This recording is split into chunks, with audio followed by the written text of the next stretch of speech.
नमस्कार दोस्तों, आपका BS एकेडमी यूट्यूब चैनल पर हार्दिक स्वागत है।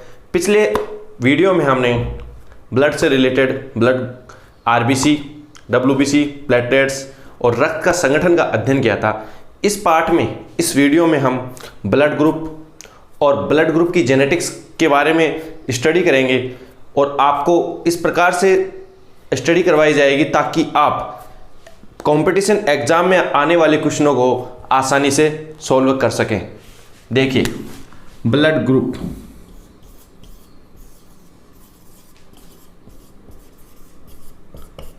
सबसे पहली बात, ब्लड ग्रुप होते क्या हैं? ब्लड ग्रुप होते क्या हैं? ब्लड ग्रुप देखो, एक एंटीजन होता है। क्या होता है? एंटीजन, जो RBC पर पाया जाता है।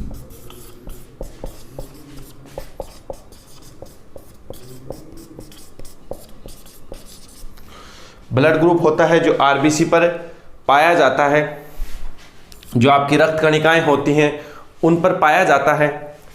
दूसरा, ब्लड ग्रुप की खोज किसने की थी? ब्लड ग्रुप की खोज की थी कॉल लैंड-स्टीनर। कॉल लैंड-स्टीनर 1901 में ब्लड ग्रुप की खोज किसने की थी? 1901 में कॉल लैंड-स्टीनर ने की थी। कॉल लैंड-स्टीनर ने की थी। और ब्लड ग्रुप क्या होते हैं? एंटीजन। अब इसका जो वर्गीकरण का आधार था वो क्या था?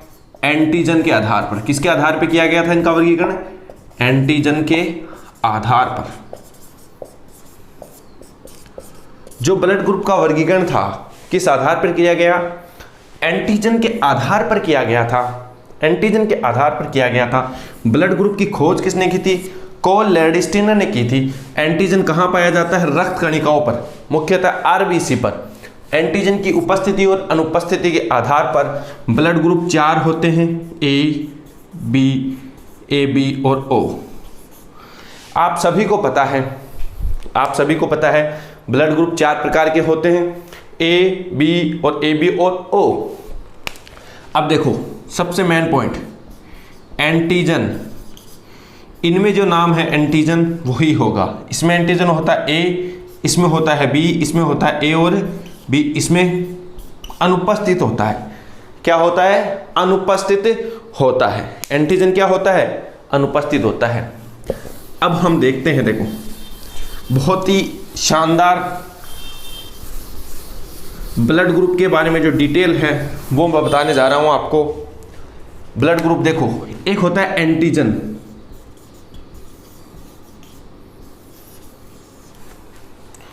क्या होता है? एंटीजन। और एक होती है एंटीबॉडी। क्या होती है? एंटीबॉडी। एक होती है एंटीजन और एक होती है एंटीबॉडी। ये दोनों अगर समान है, क्या है? अगर समान है तो क्या करती हैं? युद्ध करती हैं। युद्ध करती हैं, लड़ाई करती हैं या वॉर करती हैं। और क्या करती हैं? रिएक्शन करती हैं। क्या करती हैं? रिएक्शन करती हैं आपस में। और रिएक्शन करती हैं, उसी को क्या कहते हैं? रुधिर संलयन। रुधिर संलयन, उसे क्या कहते हैं? रुधिर संलयन। और उसके कारण इंसान की क्या हो सकती है? मृत्यु हो सकती है। क्या हो सकती है? मृत्यु हो सकती है। ये इसका एक बेसिक कॉन्सेप्ट है, उसको समझने की कोशिश करना। ब्लड ग्रुप का वर्गीकरण का आधार क्या था? एंटीजन की उपस्थिति और अनुपस्थिति। दूसरा, एंटीबॉडी होता है। एंटीबॉडी किस में पाया जाता है? शरीर में। शरीर में पाया जाता है। किस में पाया जाता है? शरीर में पाया जाता है। और वो भी किस में पाया जाता है? शरीर में। एंटीजन किस में पाया जाता है? रक्त में। और रक्त में भी कहाँ? आपकी जो रक्त कणिका होती हैं उन पर पाया जाता है। रक्त कणिका होती हैं उन पे पाया जाता है। और ये भी शरीर में होता है। शरीर से कहाँ पहुँचता है? रक्त में पहुँचता है। और रक्त में पहुँचने की क्या क्रिया करता है? अब देखिए, सबसे इंपॉर्टेंट छोटी सी कॉन्सेप्ट, और इसको समझने के बाद आप जिंदगी में ब्लड ग्रुप को कभी भी नहीं बोलोगे और आपको याद करने की जरूरत भी नहीं है। याद करने की आपको ज़रूरत भी नहीं है। देखिए कॉन्सेप्ट क्या है। ब्लड ग्रुप आपका ए है, बी है, ए बी है और ओ है। मैंने आपको बताया ब्लड ग्रुप का वर्गीकरण किस आधार पर किया गया है? एंटीजन के आधार पर किया गया है। एंटीजन के आधार पर किया गया है। इसमें एंटीजन देखो, एंटीजन जो ये नाम है वही होंगे। ए, इसमें नाम बी, इसमें ए और बी, क्योंकि वर्गीकरण किस आधार पर किया गया है? एंटीजन के आधार पर। और एंटीजन होते हैं ए और बी। और तो कोई एंटीजन होता ही नहीं है, तो इसमें एंटीजन क्या होता है? अनुपस्थित होता है। क्या होता है? एंटीजन अनुपस्थित होता है। एंटीबॉडी, अब आता है आपका एंटीबॉडी। एंटीबॉडी, अब आप लोग सोचो, ये ए ग्रुप है, इसके पास एंटीजन अगर ए है, तो एंटीबॉडी अगर ए होती तो पहले ही मर जाता, पहले ही मर जाता, रुधिर का संलयन हो जाता। तो इसके विपरीत होगी। किसके? इसके विपरीत होगी। इसका विपरीत क्या होता है? ए का बी, बी का क्या होता है? ए, और ए बी का विपरीत कोई भी नहीं होता। ए बी का विपरीत क्या होता है? कोई भी नहीं होगा। इसमें क्या नहीं होगा? अनुपस्थित। एंटीबॉडी अनुपस्थित, याद रख लेना।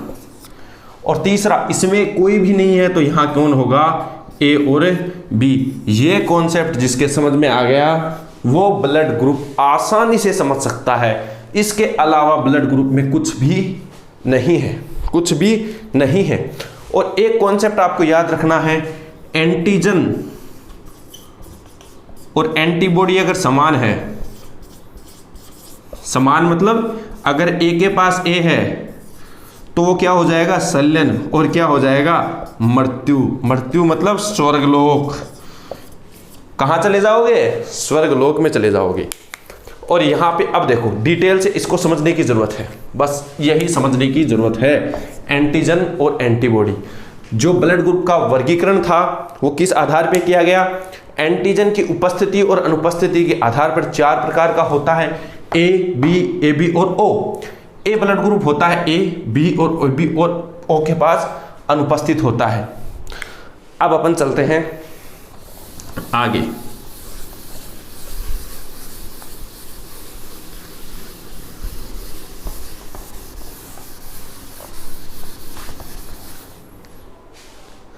अब अपन देखा कौन किसको ब्लड दे सकता है। आप लोग सुनते हो ना कि ये इसको ब्लड दे सकता है, ओ ग्रुप का चाहिए, बी ग्रुप का चाहिए, एक्सीडेंट हो गया तो कौन सा ग्रुप चाहिए। तो अब देखो, मान लो ए ग्रुप है, कौन सा ग्रुप है? ए ग्रुप है।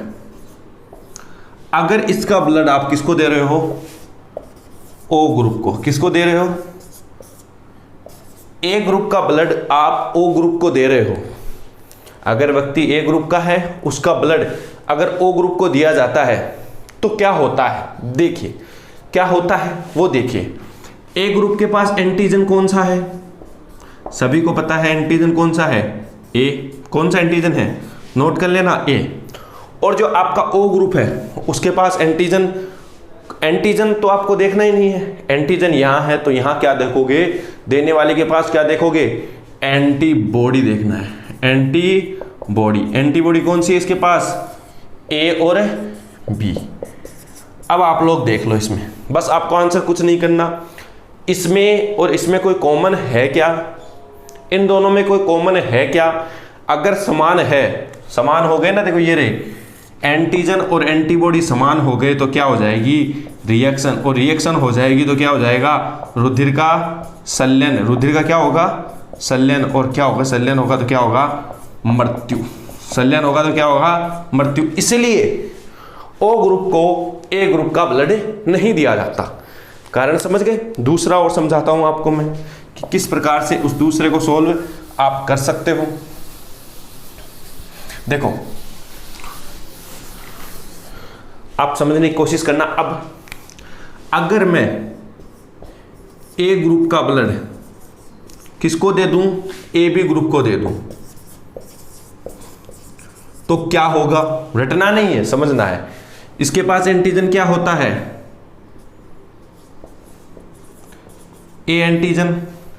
इसके पास एंटीजन कौन से होते हैं? तो अपन को एंटीजन नहीं देखना, क्या देखना है? एंटीबॉडी। इसके पास एंटीबॉडी नहीं होती, एंटीबॉडी नहीं होती, और नहीं होती तो कोई भी रिएक्शन नहीं होगी, कोई भी रिएक्शन नहीं होगी, कोई भी रिएक्शन नहीं होगी तो क्या होगा? ये इसको रक्त दे सकता है, ये ए ग्रुप ए बी ग्रुप को रक्त दे सकता है। अब आप लोगों ने बचपन से एक चीज को रटा होगा, एक चीज को रटा होगा कि O group A B group के बारे में आपने देखा होगा, ओ ग्रुप और ए बी ग्रुप के बारे में आपने देखा होगा कि ओ ग्रुप आपका क्या कहलाता है? सार्वत्रिक ग्राही, सार्वत्रिक दाता कहलाता है। ओ ग्रुप क्या कहलाता है? सार्वत्रिक दाता, यूनिवर्सल डोनर, और ये सार्वत्रिक ग्राही कहलाता है। उसका कारण ये है, अगर आपसे कोई कारण पूछ ले ये दोनों क्यों है, ए बी ग्रुप को सभी ब्लड दे सकते हैं, ओ ग्रुप सभी को दे सकता है लेकिन ले नहीं सकता, ठीक है? तो इसका कारण यह है, इसमें तो एंटीजन अनुपस्थित होता है, एंटीजन अनुपस्थित होता है। क्योंकि इसमें एंटीजन क्या होता है? अनुपस्थित होता है, इसलिए ओ ग्रुप क्या होता है? सार्वत्रिक दाता होता है, और सार्वत्रिक ग्राही इसके पास एंटीबॉडी अनुपस्थित होती है। याद कर लेना, इसके पास एंटीबॉडी अनुपस्थित होती है, बस इतनी सी बात। और मैंने आपको बता दिया था कौन से में क्या होती है और कौन से में क्या नहीं होती। इससे आप आसानी से पता लगा सकते हो किसको कौन रक्त दे सकता है और कौन ले सकता है, आसानी से आप पता लगाया जा सकता है ब्लड ग्रुप के बारे में। अगर हम रक्त आधान की बात करें तो रक्त आधान सर्वप्रथम 1675 में किया गया था। 1675 में डॉक्टर डेनिस द्वारा, डॉक्टर डेनिस, याद रख लेना, कंपटीशन में पूछा जा सकता है। सर्वप्रथम रक्त आधान कब किया गया था? 1675 में डॉक्टर डेनिस द्वारा किया गया था, डॉक्टर डेनिस द्वारा किया गया था। एक चीज और पूछी जा सकती है, रक्त दाब, रक्त दाब, रक्त दाब कितना होता है? 80 से 120 mmHg, कितना होता है? 80 से 120 mmHg होता है, याद रख लेना, 80 से 120 रक्तदाब होता है। रक्त आधान 1675 में डॉक्टर डेनिस द्वारा किया गया, ये इनके बारे में डिटेल है। अब हम चलते हैं ब्लड जेनेटिक्स, ब्लड ग्रुप की जो जेनेटिक्स है उसको समझने की कोशिश करेंगे। वो भी एक महत्वपूर्ण टॉपिक है, और हाई लेवल एग्जामों में जैसे आपकी यूपीएससी हुई, आरपीएससी हुई, आरएस एग्जाम और यूपीएससी की आईएएस एग्जाम में इससे रिलेटेड क्वेश्चन जरूर पूछे जाते हैं। देखिए कैसे इसको सॉल्व किया जा सकता है। Blood group genetics, blood group genetics, blood group genetics देखिए कैसे सॉल्व किया जा सकता है। इसको समझने के लिए आपको कुछ चीजें देखनी पड़ेंगी। पहले देखो, पहले आपको समझने के लिए कोई भी कैरेक्टर होता है, एक गुण, उसके लिए कितने जीन चाहिए होते हैं? 2 जीन। कितने जीन चाहिए होते हैं? 2 जीन। कोई भी एक कैरेक्टर होता है, उसके लिए कितने जीन चाहिए होते हैं? 2। जैसे आंखों का भूरा रंग, काला रंग, नीला रंग, तो इसके लिए कितने जीन होते हैं? 2। कितने होते हैं? हमेशा जोड़ों में कितने लेंगे? हमेशा 2। कितने लेंगे एक गुण के लिए? 2। तो अपन ब्लड ग्रुप पढ़ रहे हैं, ब्लड ग्रुप कितने गुण है? एक गुण, तो कितने जीन चाहिए होंगे? 2 जीन। कितने जीन चाहिए होंगे? 2 जीन। कितने जीन चाहिए होंगे? उनको एलिल भी कहते हैं। क्या कहते हैं? एलिल। और कितने जीन चाहिए होंगे? 2 जीन चाहिए होंगे। पहला कॉन्सेप्ट तो ये है, ठीक है। उसके बाद में कॉन्सेप्ट आता है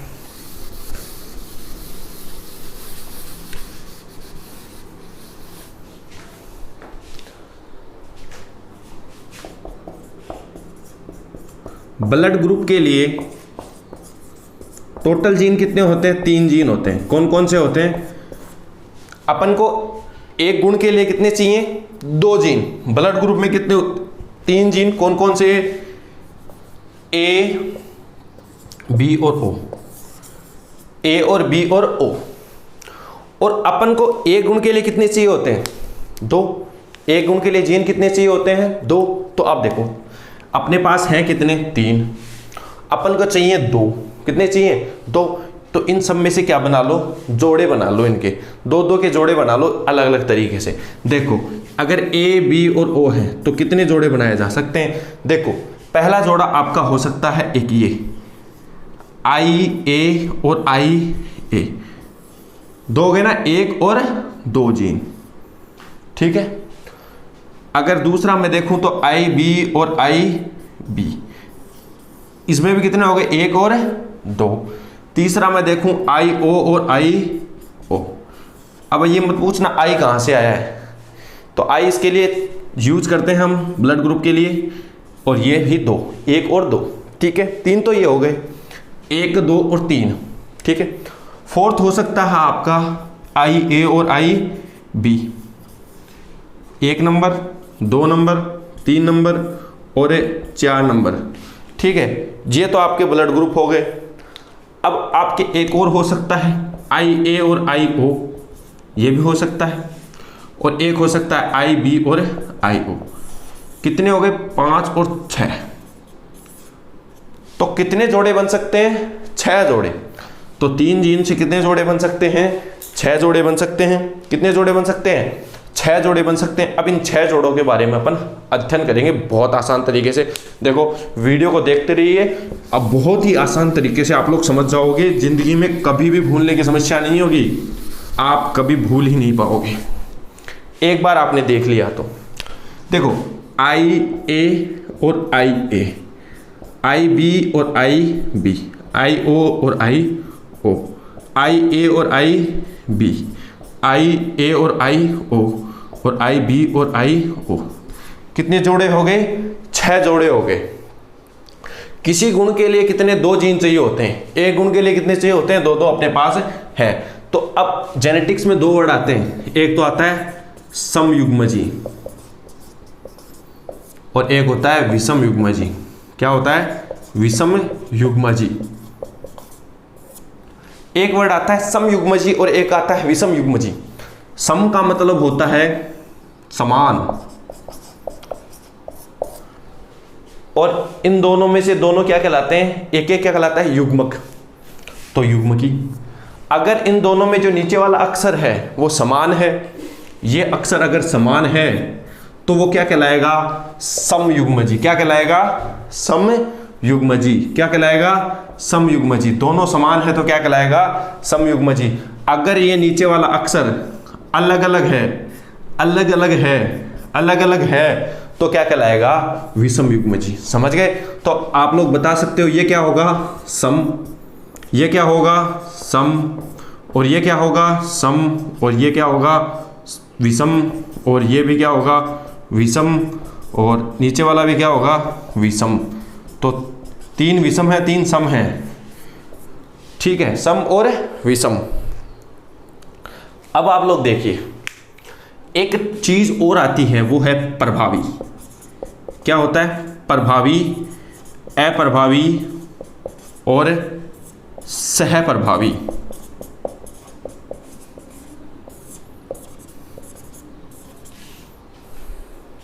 आप सभी के घर में भी कोई ना कोई प्रभावी होगा। प्रभावी मतलब जिसकी बात मानी जाती है, जिसकी बात मानी जाती है। तो आप लोगों ने 3 जीन थे, ए बी और ओ। इनमें देखो अगर इनकी ताकत की बात की जाए, इनकी शक्ति की बात की जाए, तो इनकी शक्ति होती है, सबसे ज्यादा शक्ति वाला कौन होता है, ये दोनों बराबर शक्ति वाले होते हैं, ये दोनों बराबर। और सबसे कम शक्ति वाला कौन होता है, सबसे कम वाला कौन होता है, ओ। सबसे कम वाला कौन होता है, ओ। तो बताओ किसकी बात मानी जाएगी, ए और बी की बात मानी जाएगी। तो यानी जिसकी बात मानी जाती है वो क्या कहलाता है, प्रभावी। यानी जो विषम युग्मजी अवस्था में अपना गुण प्रदर्शित करता है या अपने लक्षण प्रदर्शित करता है उसे क्या कहते हैं, प्रभावी। या जो विषम युग्मजी अवस्था में अपना गुण प्रदर्शित नहीं कर पाता उसे क्या कहते हैं, विषम युग्मजी। और सहप्रभावी, अगर अब देखो तीनों को अपन प्रैक्टिकली समझने की कोशिश करते हैं, तीनों को हम प्रैक्टिकली समझने की कोशिश करते हैं, कैसे समझ पाएंगे वो देखिए आप। बहुत ही आसान तरीका है, बहुत ही आसान तरीका है। देखिए अगर कहीं जगह ए और बी आ गया, और कहीं जगह ए और ओ आ गया, और कहीं जगह ओ आ गया, और बी और ओ आ गया, इन तीन एग्जाम्पल को देखिए, तीनों कैसे हैं, विषम युग्मजी। दोनों अलग अलग है, नीचे वाले दोनों नीचे वाले क्या है, अलग अलग हैं, तो कैसे होंगे, विषम यानी अलग अलग। अब देखो आपको मैंने बताया तीन भाई हैं, ए बी और ओ। दो भाई बराबर हैं, ए बी बराबर हैं, और ओ सबसे कमजोर है, जिसकी कोई बात नहीं सुनता। अगर ए बी दोनों साथ में, दोनों बराबर हैं, तो बताओ कौन सा ब्लड ग्रुप होगा, तो बताओ कौन सा ब्लड ग्रुप होगा। अगर ऐसी कंडीशन हो तो कौन सा होगा, दोनों बराबर हैं तो कौन सा होगा, ए बी ग्रुप। कौन सा ग्रुप होगा, ए बी ग्रुप। अगर ऐसी कंडीशन होगी तो कौन सा ग्रुप होगा, ए बी ग्रुप। ऐसी कंडीशन होगी, देखो ओ की बात कोई नहीं मानता, कौन प्रभावी है, ए, तो कौन सा ग्रुप होगा, ए ग्रुप। और अगर ऐसी कंडीशन होगी तो कौन सा ग्रुप होगा, बी ग्रुप। बहुत ही शानदार तरीके से आप इसको सॉल्यूशन कर सकते हो, आप लोग आसानी से बता सकते हो। अब आप लोग मेरे को बताओगे कौन सा ग्रुप किसके लिए है। अब आप लोग देखो आसानी से इसी डायग्राम में अपन देखते हैं, बहुत ही आसान चीज है, जुड़े रहिए, पूरे वीडियो को देखिए और देखना, बहुत ही आसान। ये कौन सा ग्रुप होगा, ए ग्रुप। देखो बहुत ही इजी है। ये कौन सा होगा, बी ग्रुप। ये कौन सा होगा, ओ ग्रुप। और ये कौन सा होगा, ए बी सहप्रभावी, दोनों प्रभाव हैं। और देखो ये कौन सा होगा, ए, क्योंकि ए बड़ा भाई है, बी भी बड़ा भाई है, ए ग्रुप प्रभावी भी है। और ये कौन सा होगा, बी ग्रुप। ठीक है, ये तो आपको बेसिक स्ट्रक्चर। अब अपन चलते हैं जेनेटिक्स पे। किस पे चलते हैं, जेनेटिक्स। कैसे समझ सकते हो जेनेटिक्स को, देखना बहुत ही आसान सी तरीका बताऊंगा। इतना आसान आपने देखा नहीं होगा, सुना भी नहीं होगा, देखा भी नहीं होगा। अब देखिए इस तरीकों को देखिए, बहुत ही आसान है। अब अपन चलते हैं जेनेटिक्स पे। माता और पिता, मान लो माता कौन से ग्रुप की है, ए बी ग्रुप है। कौन सा ग्रुप है, कौन सा ग्रुप है, ए बी ग्रुप। पिता कौन सा ग्रुप है, ओ ग्रुप। अगर अपन को इनके 4 संतान उत्पत्ति होती है, कितनी संतान, 4 संतान होती है, तो उनका ब्लड ग्रुप कौन सा होगा, अपन बिना देखे बता सकते हैं। कैसे, देखना। माता ए बी के लिए क्या आता है आपको पता है, आई ए और आई बी। ओके, क्लियर है। ओ के लिए क्या आता है, आई ओ और आई ओ। अब यहां पे बहुत से लोग कंफ्यूजन हो जाते हैं कि हम क्या करें, हम क्या करें। तो कुछ नहीं करना आपको कुछ नहीं करना, इसमें आपको डरने की जरूरत नहीं है। आपको गुणा भाग आते हैं, बस ठीक है, इसको पकड़ लिया, ठीक है, इसको पहले वाले को पकड़ लिया, पहले इससे गुणा कर दिया, फिर इससे गुणा कर दिया। पहले वाले से किया तो आई ए और आई ओ, दूसरे वाले से किया तो आई ए और आई ओ। अब इसको पकड़ लो, पहले इससे गुणा कर दो और फिर इससे गुणा कर दो, आई बी और आई ओ, आई बी और आई ओ। देखिए कितना शानदार तरीके से। ये ग्रुप कौन सा होगा, ए ग्रुप का प्रभावी है, ये भी ए ग्रुप, ये कौन सा होगा, बी ग्रुप, और ये भी क्या होगा, बी ग्रुप। अर्थात अपन कह सकते हैं अगर किसी माता का ब्लड ग्रुप ए बी और पिता का ब्लड ग्रुप ओ हो, तो उनकी 4 संतानों का ब्लड ग्रुप 50% ए ग्रुप होगा और 50% बी ग्रुप होगा, 50% बी ग्रुप होगा। ये है इनकी जेनेटिक्स। एक एग्जाम्पल और देख लेते हैं, किसी को कोई दिक्कत नहीं होगी।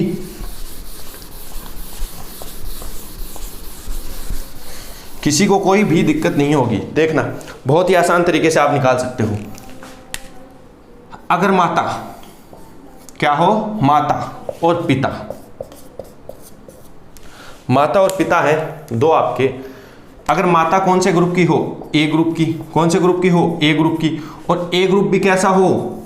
अब इसमें 2 कंडीशन हो सकती हैं, सम और विषम, सम और विषम। तो हम अपन मान लेते हैं विषम है।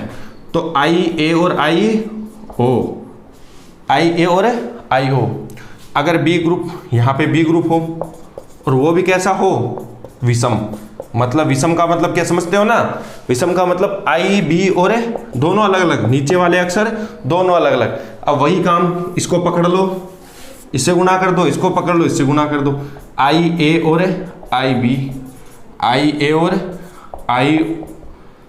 आई ए और इससे गुणा करना है ओ, फिर इसको पकड़ लो, इससे गुणा कर दो और इसको इससे गुणा कर दो, आई बी और आई ओ और आई ओ। देखो तो इसमें कितने ब्लड ग्रुप हो गए, ये ग्रुप का नाम क्या है, ए बी, और इस ग्रुप का नाम क्या है, ए, इसका नाम क्या है, बी, और इसका नाम क्या है, ओ। तो अर्थात अपन कह सकते हैं अगर माता और पिता दोनों विषम युग्मजीय अवस्था में हो, ऐसी अवस्था में हो, तो चारों प्रकार के ब्लड ग्रुप पैदा होंगे, 25-25-25% होंगे। अब देखो एग्जाम में क्वेश्चन कैसे आते हैं, घर बैठे अपना ब्लड ग्रुप पता लगा सकते हो, अपने माता पिता से पूछकर, अपने भाइयों से पूछकर पता लगाया जा सकता है। अब देखो इसका उपयोग क्या है, उपयोग ये हो सकता है इसका, अब देखो इसका उपयोग कैसे किया जा सकता है। तो एग्जाम में ऐसा क्वेश्चन आ सकता है, कैसा क्वेश्चन आ सकता है, ऐसा क्वेश्चन आ सकता है कि गोद लिया हुआ पुत्र है कोई, गोद लिया हुआ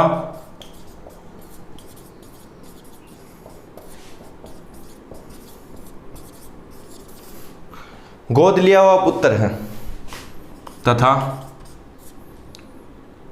तथा उनके दो पुत्र हैं,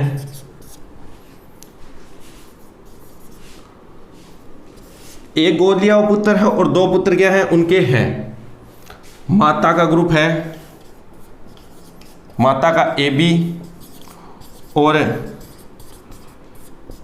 पिता का ओ ग्रुप है। कौन सा ग्रुप है, ओ ग्रुप है। पिता का कौन सा ग्रुप है, ओ ग्रुप है। माता का कौन सा ग्रुप है, ए और बी है, और पिता का ग्रुप कौन सा है, ए बी। तीनों पुत्रों का ग्रुप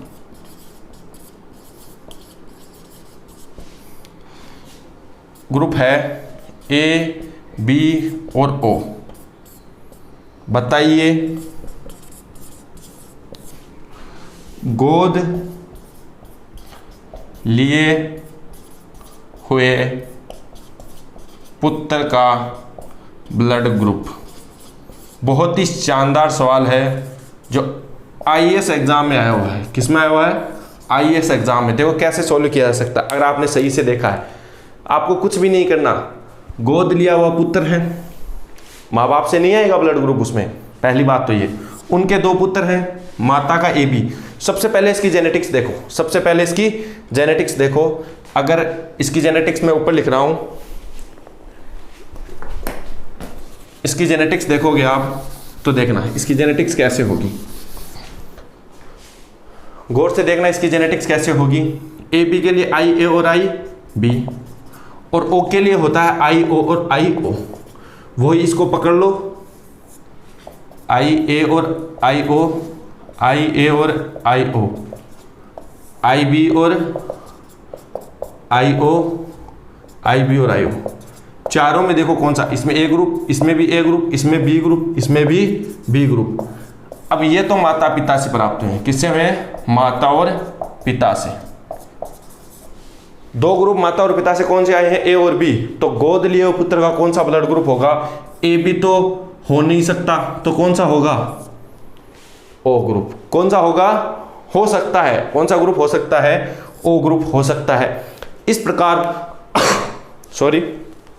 इस प्रकार आप ब्लड ग्रुप से संबंधित कोई भी क्वेश्चन, कैसा भी क्वेश्चन हो, कितना भी टफ हो, किसी भी प्रकार का हो, बेसिक कॉन्सेप्ट को याद रख के उसका सॉल्यूशन कर सकते हैं। किसी भी प्रकार की जेनेटिक्स उसकी कर सकते हैं। धन्यवाद। आपको मेरा वीडियो अच्छा लगा तो उसको शेयर, सब्सक्राइब और लाइक जरूर करना। धन्यवाद।